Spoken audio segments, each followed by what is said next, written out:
Hello বন্ধুরা, আসসালামু আলাইকুম। কেমন আছেন সকলে? আশা করছি সকলে ভালো আছেন।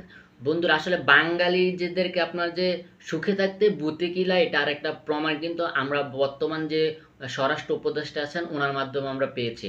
এখন বর্তমানে বাংলাদেশের পরিস্থিতি কিন্তু অনেকটাই ঠান্ডা, কেননা অভ্যন্তরীণ সরকার গঠন হয়েছে। সবাই দায়িত্ব বুঝে নিয়েছেন। এরই ভিতরে কালকে স্বরাষ্ট্র উপদেষ্টা তিনি একটা বক্তব্য দিয়েছেন আওয়ামী লীগকে কেন্দ্র করে। এটা নিয়ে কিন্তু ইতিমধ্যে সোশ্যাল মিডিয়ায় অনেকটাই তোলপাড় শুরু হয়ে গেছে যে আসলে উনি কি সরকারের দালালি করে এখনই শুরু করছে নাকি, বা ওনাকে দিয়া এই স্বরাষ্ট্র উপদেষ্টার স্বরাষ্ট্র মন্ত্রণালয়ের যে কাজ এটা আসলে সঠিকভাবে হবে কিনা, এটা নিয়ে কিন্তু ইতিমধ্যে অনেক জায়গায় গুঞ্জন শুরু হয়েছে।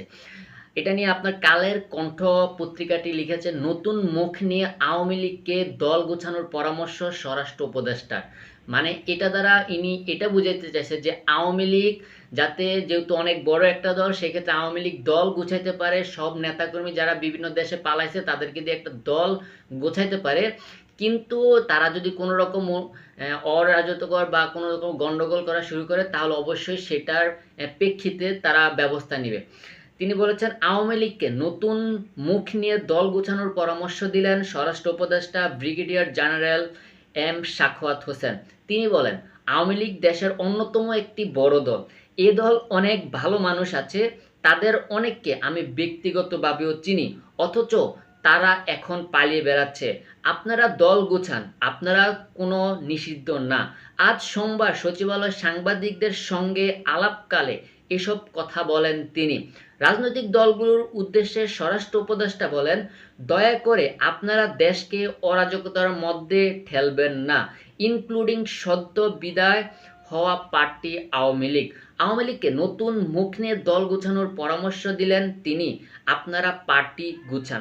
আসলে স্বরাষ্ট্রমন্ত্রীর এরকম একটা মন্তব্যে আসলে বাঙালিরা আসলে কি বুঝতে পারবে, এবং বর্তমানে তিনি এই মেসেজটার মাধ্যমে আওয়ামী লীগকে বা বাংলাদেশের সাধারণ মানুষকে কি বুঝাইতে চাইছে এটা আসলে তিনি ভালো জানেন।